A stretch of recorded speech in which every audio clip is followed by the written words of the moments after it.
విశాఖ టెక్కి రాధా గాయత్రి కేసులో big twist నెలకొంది. భర్త ప్రవర్తన పైన తల్లికి గాయత్రి ఒక వాయిస్ మెసేజ్ పంపింది. శ్రీచరణ్ చేష్టలను భరించలేకపోతున్నానని గాయత్రి ఆవేదన వ్యక్తం చేసింది. అతని ప్రవర్తనతో మనసు పూర్తిగా విరిగిపోయింది. అనుమానంతో తనపై చెడు ప్రచారం చేస్తున్నాడని చెప్పి గాయత్రి కన్నీళ్లు పెడుతూ తన తల్లికి ఒక ఆడియో మెసేజ్ని పంపించింది. శ్రీచరణ్తో తనకు మాట్లాడాలని లేదు అని, ఇంకా భరించే ఓపిక కూడా లేదని తల్లికి ఆ వాయిస్ మెసేజ్లో పంపించింది గాయత్రి. అయితే శ్రీచరణ్ అన్ని లిమిట్స్ క్రాస్ అయ్యాడు, చాలా దారుణంగా ప్రవర్తిస్తున్నాడు. ఇది ఆడియో మెసేజ్లో అటు తల్లికి పంపించిన మెసేజ్లో ఉన్న మాటలు.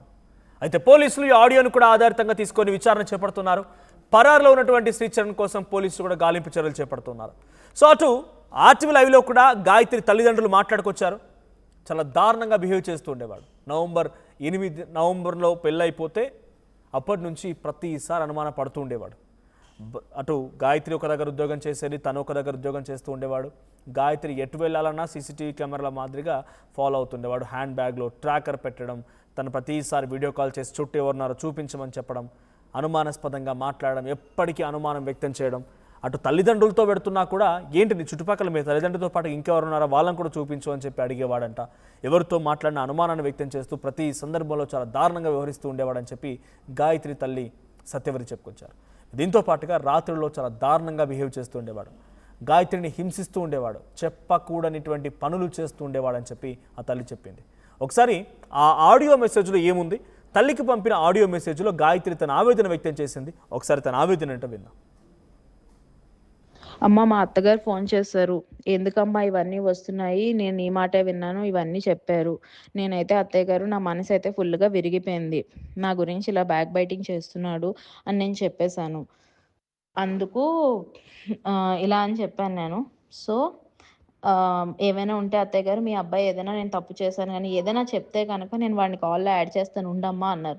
నేనైతే తనతో మాట్లాడదలుచుకోవట్లేదు. మీకు ఏమైనా చెప్పాలి అనుకుంటే ప్లీజ్ మా మమ్మీ వాళ్ళతో మాట్లాడండి. మీకు అదంతా విని నా తప్పు ఏదైనా ఉంది అన్నా సరే నాతో చెప్పండి, అంతేగాని నేనైతే తనతో ఇప్పుడు మాట్లాడాలనుకోవట్లేదు. నా మనసు అయితే ఏం బాగాలేదు అత్తయ్య గారు, నాకు చాలా విషయాలు తెలిసాయి అని నేను చెప్పేశాను. ఇంకా నాకు పర్ఫెక్ట్ ప్రూఫ్స్ రాలేదు. ఇలా డాడీకి తెలిసిన వాళ్ళతో మాట్లాడితే వాళ్ళు అదే చెప్పారు, మీ అల్లుడు తప్ప ఇంకెవరు చేయరు అని చెప్పి. అండ్ వాళ్ళు చెప్పకపోయినా అది ప్రూవ్ అయిపోయింది. మొత్తం నా ఫ్రెండ్ సర్కిల్ అందరూ చెప్పారు, ఇంక్లూడింగ్ నవీన కూడా చెప్పింది, వాడే కదా చేసుంటాడు అని చెప్పి. ఇంకెవరికి ఆ స్కోప్ అయితే లేదు అత్తయ్య గారు, అది ప్రూవ్ అయిపోయింది. ఇంకా అది తెలిసాక కూడా నా మనసు ఇంక మనసులో లేదు. ఇన్నాళ్ళు ఓపిక పట్టాను, ఏంటంటారు, ఎన్నాళ్ళు ఓపిక పట్టాను, పోల్లే అక్కడికి వెళ్తే మారుతాడేమో, కొంచెం తనకు మారుతుంది బిహేవియర్ అని చెప్పి ఓపిక పట్టాను. కానీ ఇప్పుడు తను అన్ని లిమిట్స్ క్రాస్ అయిపోయాడు. ఇంకా నేనైతే ఏం మాట్లాడదలుచుకోవట్లేదు, నా మనసు అయితే బాగాలేదు, ఇప్పుడు నేనేం మాట్లాడదలుచుకోవట్లేదు తనతోనైతే అని చెప్పేసాను. అన్ని లిమిట్స్ క్రాస్ అయ్యాడు, నేను మాట్లాడదలుచుకోలేదు, పిచ్చి పిచ్చిగా ప్రవర్తిస్తున్నాడు, నేను ఫెడప్ అయిపోయాను, ఓపిక నశించింది. ఇది రాధా గాయత్రి తన తల్లికి పంపినటువంటి ఆడియో మెసేజ్లో ఉన్న మాట. ఇప్పుడు ఈ ఆడియో మెసేజ్ ఆధారితంగానే పోలీసులు మరింత వేగవంతంగా దర్యాప్తు ప్రారంభిస్తున్నారు. ఆల్రెడీ శ్రీచరణ్ పరారులో ఉన్నాడంట, ఆయన కోసం గాలింపు చర్యలు కూడా జరుగుతూ ఉన్నాయి. మా ప్రతినిధి రామచంద్రరావు సిద్ధంగా ఉన్నారు. రామచంద్రరావు, ఆ రోజు మీరు మీడియాగా అక్కడికి వెళ్ళి శ్రీచరణ్తో మాట్లాడించే ప్రయత్నం చేస్తూ ఉంటే శ్రీచరణ్ ఎంతటి ఆగ్రహానికి గురయ్యాడు, దురుసుగా ప్రవర్తించాడు, మీడియా పట్ల ఎటువంటి భాషను ఉపయోగించా అర్థమైంది. దాన్ని బట్టే ఆయన యొక్క సైకియాటిక్ బిహేవియర్ ఏంటి అనేది కూడా అటు తల్లి అటు రాధా గాయత్రి తల్లి కూడా చెప్పుకొస్తున్నారు. తన సైకియాటిక్ బిహేవియర్ ఉంటుంది, ఒక్కోసారి ఒక్కో రకంగా ఉంటాడనేది.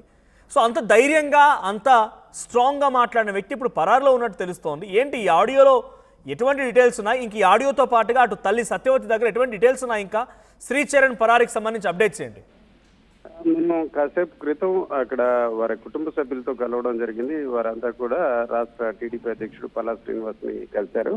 ప్రధానంగా సత్యవతి గారు ఎవరైతే రాధా గాయత్రి తల్లి ఉందో ఒక ఆవేదన వ్యక్తం చేయడమే కాకుండా ఒక మాజీ సైనికుల కుటుంబం తన భర్త మనసు కోణాల్లో కూడా ఆ రోజు విధులు నిర్వహించాడు. ఈ రోజు చూసుకుంటే కుమార్తె కోసం ఈ రోజు కొండల్లో తిరుగుతున్నారని చాలా అత్యంత ఆవేదన భరితంగా కూడా మాట్లాడిన పరిస్థితి. ముఖ్యంగా చూసుకుంటే ఈ శ్రీచరణ్ వ్యవహారంపై వారు ఒక భిన్నమైన అంశాలను కూడా చెప్తున్నారు. సహజంగా ఒక్కో సమయంలో అత్యంత ప్రేమగా మాట్లాడే ఈ శ్రీచరణ్ ఆ తర్వాత భిన్నంగా ఉంటాడు. ఒకరోజు గాయత్రీదేవి భక్తుడిని, గాయత్రీదేవి నాకు భార్య దొరికిందని చెప్తాడు. అదే సమయంలో కుమార్తె నడవడికపై అనుమానిస్తూ చాలా వరకు వేధించి క్రమంలోనే ట్రాకర్ పెట్టడం, ఇట్లాంటి అంశాలు. అదే విషయంలో భాగంగా ముస్సోరికి వెళ్ళడానికి కొన్ని రోజుల ముందే మనం విన్న ఆడియో మీరు విన్నారు కదా, ఆ వీడియోల ప్రకారం ఇంకా అతనితో ఫెడప్ అయిపోయి ఇంకా కాపురం చేయడానికి కష్టం. అయితే ఒక కుటుంబం, ఒక ఉన్నత స్థాయికి సంబంధించిన ఒక జమీందారుల మాదిరిగా వారు ఒక బ్రాహ్మణ అగ్రహారానికి చెందిన కుటుంబం కాబట్టి పరువు నేపథ్యాన ఈ ఈ నెల 21వ తేదీన అంటే నిన్న సరిగ్గా ఆదివారం విశాఖ తండ్రి 60వ పుట్టినరోజు తర్వాత దాదాపు 2 నెలలు ఉంటాను. ఆ తర్వాత ఈ కుటుంబ పెద్దలతో మాట్లాడి ఆ తర్వాత ఇతని విషయంపై ఒక నిర్ణయం తీసుకోవాలన్నది ఆమె రాధా గాయత్రి అభిప్రాయ వ్యక్తం. కేవలం కుటుంబం, తల్లిదండ్రులు, సమాజం ఇట్లాంటి అంశాలకి ఆమె ప్రాధాన్యత ఇచ్చింది. అదే ఈ రోజు ఆమె ప్రాణం పోవడానికి కారణమైందని కూడా వారి కుటుంబ సభ్యులు చాలా ఆవేదన వ్యక్తం చేశారు. సహజంగా ఇంత టార్చర్ చేసినప్పుడు సహజంగా ఫెడప్ అయి కుటుంబ సభ్యుల్ని లేకపోతే భర్తను విడిచి వచ్చే పరిస్థితి ఉంటుంది. కానీ కేవలం కుటుంబం పరువు నిలబెట్టాలనే ఆలోచనతో ఆ రోజు రాధా గాయత్రి వ్యవహరించింది. ఇదే ఒక అదనుగా తీసుకొని పిలిగ్రిమ్ ప్లేస్ కి వెళ్తాం, హరిద్వార్, ఋషికేశ్ అని చెప్పి ముందుగా తల్లిదండ్రులతో కలిసి అంటే అత్తమామలు, చెల్లి అట్లాగే రాధా గాయత్రితో కలిసి మొత్తం అందరం కలిసి వెళ్తాం. ఢిల్లీ నుంచి ఋషికేశ్, హరిద్వార్ వెళ్తామని చెప్పాడు. అయితే ఆఖరి నిమిషంలో చూస్తే కేవలం ఇద్దరు వెళ్తామని చెప్పడం జరిగింది. ఈ విషయంపై ఇటు రాధా గాయత్రి తల్లి వారికి సంబంధించిన ఎవరైతే శ్రీచరణ్ తల్లి ఉంటుందో వారితో ఫోన్ లో మాట్లాడారు. నిజానికి చూసుకుంటే మొత్తం అందరూ ఫ్యామిలీ అందరూ వెళ్తారని ఆఖరి నిమిషంలో ఈ రకంగా ఎందుకు వెళ్తున్నారంటే వారు కూడా ఒక డిప్లొమాటిక్ గా మాట్లాడారు. ఈ ఇద్దరి మధ్య చిన్న చిన్న మనస్పర్ధలు వచ్చే కలిసి అలా వెళ్ళినట్లయితే కొంతవరకు వారిద్దరి మధ్య గ్యాప్ తగ్గుతుందన్న భావం. ఈ ఆడియో మెసేజ్ ఎప్పుడు వచ్చింది? తన టూర్ లో ట్రిప్ లో ఉండగా తల్లికి ఈ ఆడియో మెసేజ్ పంపించిందా, గతంలో పంపించిందేనా? ట్రిప్ కి ముందే ఈ ఆడియో వ్యవహారం జరిగింది. ట్రిప్ కి కొన్ని రోజుల ముందే ఈ ఘటన జరిగింది. నిజానికి ఏదైతే ట్రిప్ కి వారం రోజుల ముందు ఈ విషయం చర్చ జరిగింది. ప్రధానంగా చూసుకుంటే ఆమెకు సంబంధించిన హ్యాండ్ బ్యాగ్ లో ఈ రకంగా జిపిఎస్ ట్రాకర్ పెట్టడం అది భరించలేకపోయారు. అయితే తొలి దశలో కొంతవరకు భరించినప్పుడు కూడా ఆఫీసులో తిరిగి రాధా గాయత్రిని అనుమానించే పరిస్థితుంది.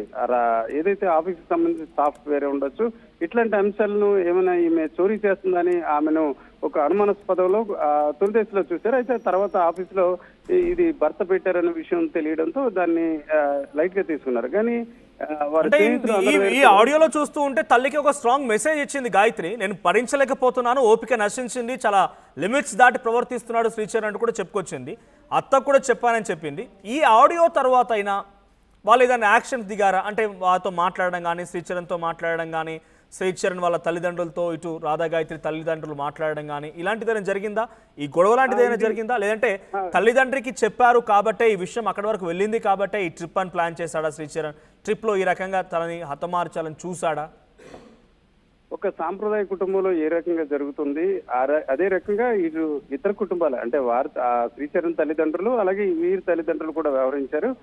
ఇద్దరు భార్యాభర్తలు కలిసి ఉండాలి. ఒకసారిగా ఈ విషయం బరస్ట్ అయినట్లయితే శ్రీచరణ్ అలాగే భార్య మధ్య కొంత గ్యాప్ వస్తుందన్న భావంతో కొంత సంయమనం పాటించారు. ఆ క్రమంలో అయితే తల్లిదండ్రులు ఎవరైతే రాధా గాయత్రి తల్లి సత్యవతి అలాగే శ్రీచరణ్ తల్లితో కూడా వీళ్ళు రెగ్యులర్ గా ఈ అంశంపై చర్చ వస్తుంది. అయితే ఇద్దరు కొన్ని రోజుల తర్వాత సర్దుకుంటారు అన్న భావంతోనే ఇద్దరు వ్యవహరించారు. వాస్తవానికి ఘర్షణ లేనప్పుడు కూడా కొడుకు ప్రవర్తనపై వారు కూడా శ్రీచరణ్ తండ్రి దుర్గాప్రసాద్ కావచ్చు లేకపోతే తల్లి కూడా ఈ విషయంపై కొంత అసంతృప్తి ఉన్నారు. అయితే మార్పు వస్తుంది. అలాగే పెళ్ళైన తర్వాత వెంటనే విడిపోవడం ఇట్లాంటి అంశాలకు కొంత పరువు అట్లాంటి అంశాల నేపథ్యాన్ని మీరు కొంత గ్యాప్ తీసుకున్నారు. కొన్ని రోజుల్లో సర్దుకుంటుంది అని భావించారు. నిజానికి ఇటు ఇద్దరు తల్లిదండ్రులు కూడా ఈ రకంగా జరుగుతుంది, శ్రీచరణ్ ఈ తర వ్యవహరిస్తాడనే విషయం కొంత సీరియస్ గా తీసుకున్నట్లయితే ముస్సోరి పంపించే అవకాశం ఉండదు. కానీ ఇక్కడ తల్లిదండ్రులు ఇద్దరు కూడా ఒక సాంప్రదాయంగా వ్యవహరించారు. ముస్సోరి వెళ్ళేటప్పుడు అందరూ కలిసి వెళ్తానన్నారు. అయితే ఆఖరి నిమిషంలో కేవలం ఇద్దరు వెళ్తామనే దశలో వీరు అత్త మామ అలాగే వాళ్ళ తల్లిదండ్రులు కూడా మాట్లాడుకున్నారు. అయితే భార్యాభర్తలు దగ్గర అవుతారన్న కోణంలో తాము ఆ రకంగా అంగీకరించామని, అయితే ముస్సోరి వెళ్తామన్న విషయం మాత్రం వారు స్పష్టంగా చెప్తున్నారు. ఆ విషయం మా దృష్టికి లేదు, కేవలం హరిద్వార్, ఋషికేశ్ వెళ్తారు. ఒక రకంగా ఆధ్యాత్మిక చింతనతో పాటు ఒక ఇద్దరు భార్యాభర్తలు కలిసి వెళ్ళినట్లయితే వారి మధ్య ఉన్న మనస్పర్ధలు తొలగిపోతాయనే కోణంలోనే వారు భావించారు. ఆ రకంగానే తల్లిదండ్రులు అనుమతించిన పరిస్థితి. అయితే ముస్సోరి వెళ్తారు, ముస్సోరిలో ఈ రకంగా వ్యవహారం జరుగుతుందని ఏమాత్రం కూడా అంచనా, ముస్సోరి కావచ్చు ఎక్కడికైనా ఈ రకంగా అతను అంతమొందించే ప్రయత్నం చేస్తారు. ఇట్లాంటి అంశాలు అయితే ఏమాత్రం కూడా అనుమానం లేదు. అయితే ఈ నెల 21వ తేదీన అంటే సరిగ్గా నిన్నటికి ఆదివారం ఇంటికి వచ్చిన తర్వాత అతనితో తెగదెంపులు చేసుకునే క్రమంలో ఒక సీరియస్ డిస్కషన్ చేయాలి. ఈ ఇరు వర్గాల పెద్దలు ఎవరైతే పెళ్లి కుదిర్చారో పెందుర్తి ప్రాంతానికి చెందిన వారు, దాదాపు 14 సంవత్సరాలు వీరితో స్నేహం ఉంది. ఆమె ఈ సంబంధం కుదిర్చారు. అట్లాగే ఆమెకు సంబంధించిన కుమార్తె ఈమె కూడా రాధా గాయత్రి కలిసి చదువుకున్నారు. ఈ అంశాలన్నీ కూడా ఒక పెద్దలతో కొంత టైం, దాదాపు 2 నెలల వ్యవధి అంటే 60 రోజుల పాటు విశాఖలో ఉంటూ దీనిపై డిస్కషన్ చేసి ఆ తర్వాత ఏదైనా నిర్ణయం తీసుకోవాలన్నది వారి ఆలోచన. అయితే ఇంతలోనే ఇప్పుడు ఈ అంశంపై మనం నిర్ధారణ చేయనప్పటికీ కూడా పోస్ట్ మార్టం నివేదిక రావాల్సి ఉంది. అయితే ఇప్పుడు తల్లిదండ్రులు గట్టిగాను కుండ బద్దలు కొట్టినట్టు చెప్తున్నారు. జరుగుతున్న పరిణామాలు జరిగిన పరిణామాలు బట్టి ఖచ్చితంగా శ్రీచరణ్ ఈ హత్య చేశాడు. ఒక రకంగా లిక్విడ్ లోనే ఏదో డ్రగ్స్ కానీ లేకపోతే మత్తు మందు ఇచ్చి ఒక మోతాదుకి మించి మత్తు మందు ఇవ్వడం వల్ల తన కుమార్తె చనిపోయింది. ఒక కోల్డ్ బ్లడెడ్ మ్యాటర్ అంటే గాయం, రక్తం బయటికి పడకుండా కొన్ని రకాల హత్యలు, మరణాలు జరిగితే ఆ రకంగా తమ కుమార్తెను హత్య చేశారని కూడా మనం చూస్తే ఎఫ్ఐఆర్ కాపీలో కూడా 11 అంశాలు ఉన్నాయి. ఆ 11 అంశాల్లో 6, 7 నెంబర్ సంబంధించి ఈ రకంగా తండ్రి సుధాకర్ రాయడం జరిగింది. ముఖ్యంగా చూసుకుంటే వారు ఈ రోజు వారు వాస్తవానికి చూసుకుంటే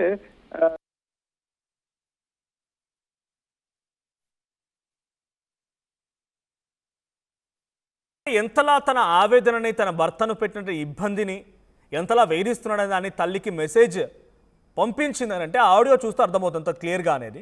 ఒకసారి అటు తల్లిదండ్రి మళ్ళీ మాట్లాడుకొచ్చారు ఆడియో మెసేజ్ పైన. మరిన్ని అప్డేట్స్ ఆ తల్లిదండ్రి ఏం చెప్తున్నారు మరి రామచంద్రరావు అందిస్తారు. రామచంద్ర, ఏం జరిగింది, ఆ తల్లిదండ్రి ఏం చెప్తున్నారు, ఆడియో మెసేజ్ తర్వాత పరిణామాలు ఎలా ఉన్నాయి?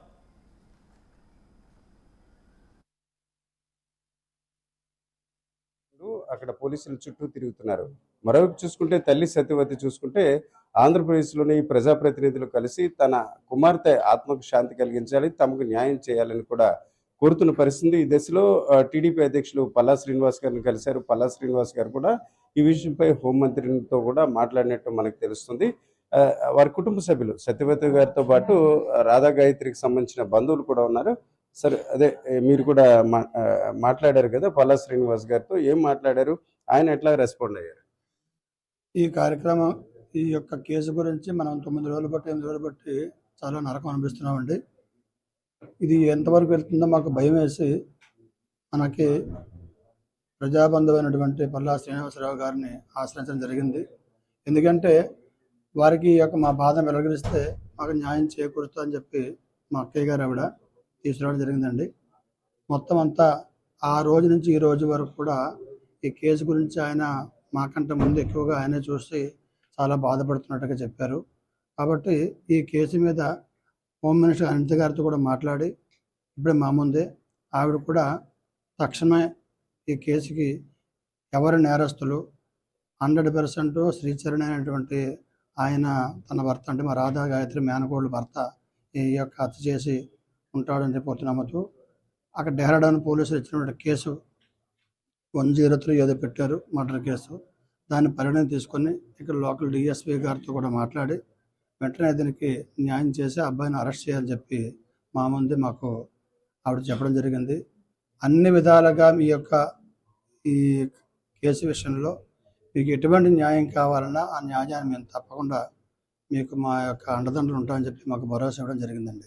తల్లి సత్యవతి గారు ఉన్నారు. అమ్మ, ఈ టైంలో మీకు ఇబ్బంది పెడుతున్నాం తప్పదు. మరి పల్లా శ్రీనివాస్ గారిని మీరు కలిశారు, కలిసిన తర్వాత కొంత ధైర్యం వచ్చిందా, ఎట్లా అనిపిస్తుంది? ధైర్యంగా ఉన్నామండి. న్యాయం చేస్తానని నాకు చెప్పారు. అనిత గారితో కూడా మాట్లాడించారు. చాలా దీనిగా ఉంది. నాకు కొంచెం నా పిల్ల ఆత్మ శాంతిస్తుందని నేను నమ్ముతున్నాను. ఆ అబ్బాయికి ఏ శిక్ష వేయాలన్నది ప్రభుత్వమే చూసుకోవాలి. మా చేతుల్లో ఏముందండి, మాకు కావాలి ఆ అబ్బాయికి శిక్ష పడాలి. అది ఏ శిక్ష అన్నది తెలియదు. నేను చాలా బాధపడుతున్నానండి. ఈ విషయంలో నేను ఇంతకన్నా ఏం చెప్పగలనండి. అలా అడుగుతున్నారే కానీ నాకు ఇంక మాటలు రావట్లేదండి చెప్పడానికి.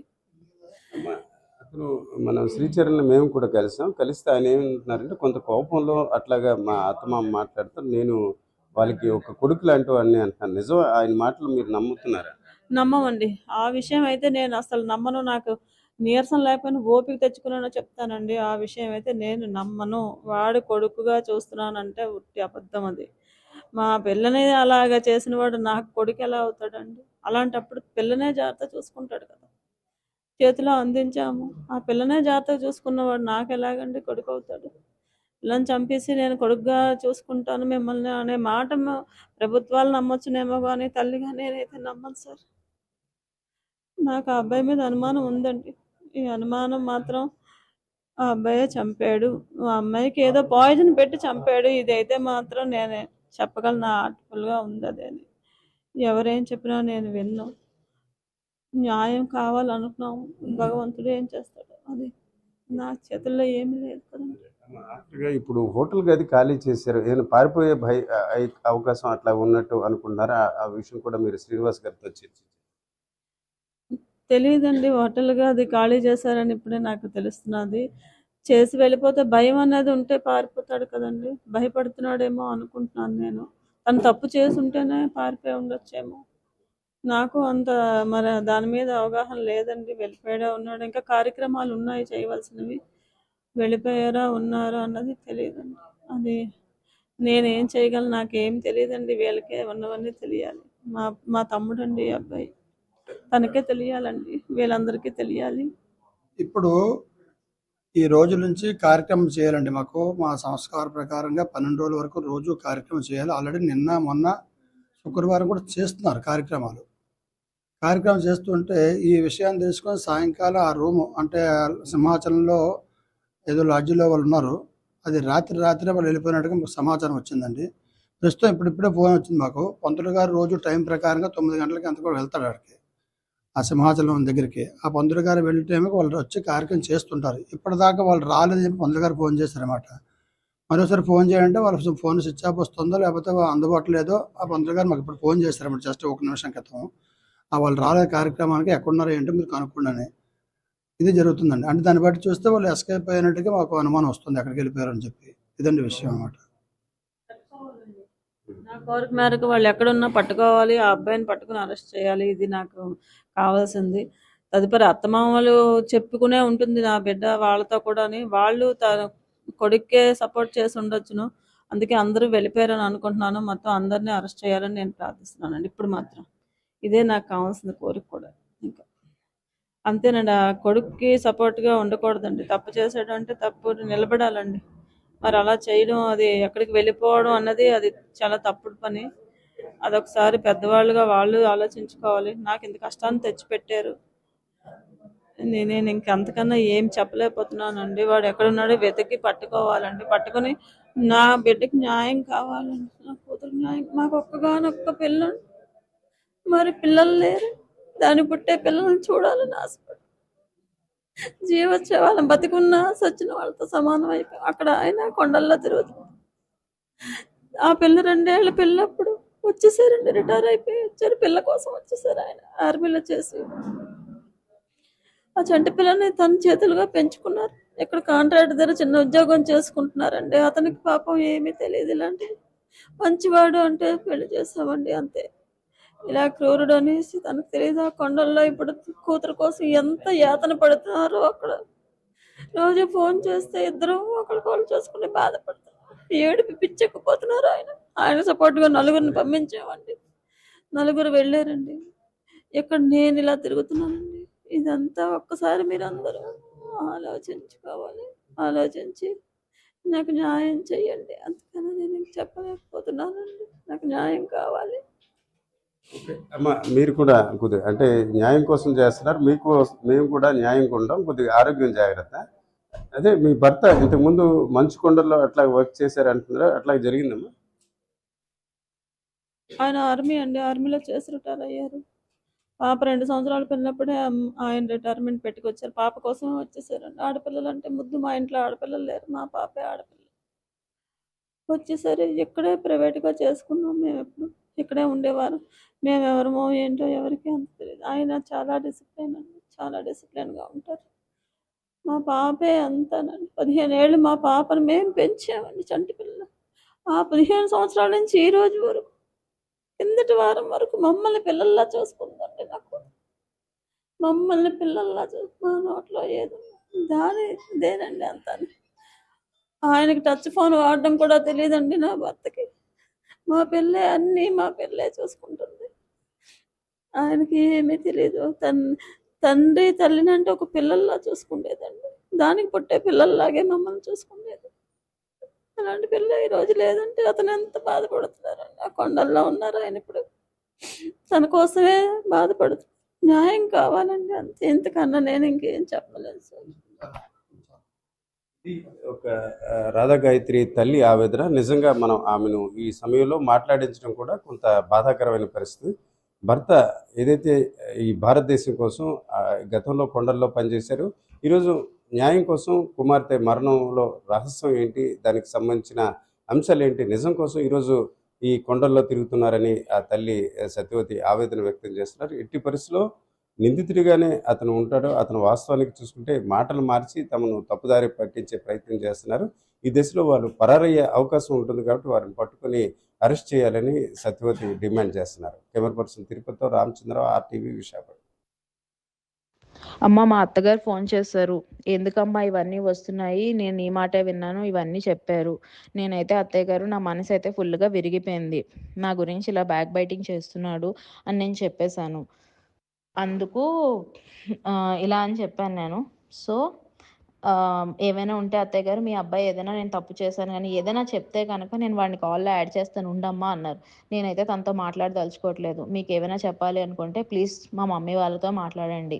మీకదంతా విని నా తప్పేదైనా ఉంది అన్నా సరే నాతో చెప్పండి. అంతేగాని నేనైతే తనతో ఇప్పుడు మాట్లాడాలనుకోవట్లేదు. నా మనసైతే ఏం బాలేదు అత్తయ్య గారు. నాకు చాలా విషయాలు తెలిసాయి అని నేను చెప్పేసాను. ఇంకా నా దగ్గరకు పర్ఫెక్ట్ ప్రూఫ్స్ రాలేదు. ఇలా డ్యాడీకి తెలిసిన వాళ్ళతో మాట్లాడితే వాళ్ళదే చెప్పారు. మీ అల్లుడు తప్ప ఇంకెవరు చెయ్యరు అని చెప్పి. అండ్ వాళ్ళు చెప్పకపోయినా అది ప్రూవ్ అయిపోయింది. మొత్తం నా ఫ్రెండ్ సర్కిల్ అందరూ చెప్పారు. ఇంక్లూడింగ్ నవీన కూడా చెప్పింది. వాడే కదా చేసుంటాడు అని చెప్పి. ఇంకెవరికీ ఆ స్కోప్ అయితే లేదు అత్తయ్య గారు. అది ప్రూవ్ అయిపోయింది. ఇంకా అది తెలిసాక కూడా నా మనసు ఇంక మనసులో లేదు. ఇన్నాళ్ళు ఓపిక పట్టాను. ఏంటంటారు? ఎన్నాళ్ళు ఓపిక పట్టాను. పోన్లే అక్కడికెళ్తే మారతాడేమో, కొంచెం తనకి మారుతుంది బిహేవియర్ అని చెప్పి ఓపిక పట్టాను. కానీ ఇప్పుడు తను నా అన్ని లిమిట్స్ క్రాస్ అయిపోయాడు. ఇంక నేనైతే ఏం మాట్లాడదలుచుకోవట్లేదు. నా మనసైతే బాలేదు. ఇప్పుడు నేనేం మాట్లాడదలుచుకోవట్లేదు తనతోనైతే అని చెప్పేసాను.